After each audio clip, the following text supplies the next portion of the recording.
Okay, once you've fired it, all you do is take off the removable base, and if there's any residual charge inside, you can use this included bolt to get rid of it. Now you do have your spring inside there.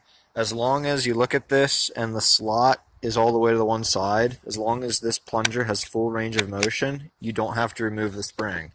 You can just take your bushing with the firing pin end toward you and set it in.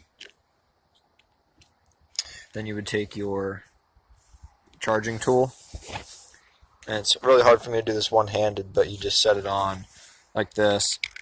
You'll hear it cock. Now it's cocked. Now you should be aware you would not want to look at this, because there is a very, very small chance that the system could fail internally and you would have the firing pin fly out. So you never want to look at this while you're doing it, but it is relatively safe. Like right now it's cocked and it's perfectly fine. So I would take my new charge, set it on the removable base. It's a press fit, so it sits in there, it can't fall out. And then you would just screw the base back in, which again, it's very hard for me to do this one-handed. I should have got my tripod out. And that's the extent of what the reloading process will take. It's a little bit longer than what you're probably used to, but this system has been engineered to go off in the worst of terrain using an impact design. So as you just saw in the previous clip, this is wet, snowy ground, and it went off perfectly fine.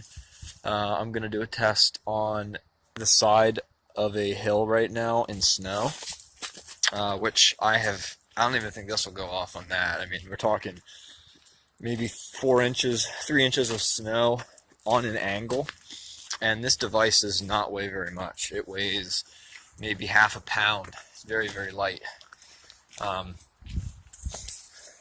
Again, this is on an angled surface, and the snow is like maybe 2 inches deep, so I really don't think this is going to go off, but I'll try it anyway.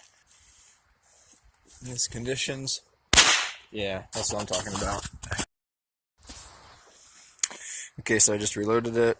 I'm going to be testing on this wet, snowy ground. There's leaves all over the place. The snow's about maybe half an inch deep. This is a situation where no impact grenade I ever made that was a direct impact device would ever go off, but this is not a direct impact. There's a spring that's cocked inside, as you just saw from the installation. So all that has to happen is this plunger just has to be pushed very lightly up, and it releases the system. So I'm very confident that I'll be able to get it to go off. No problem.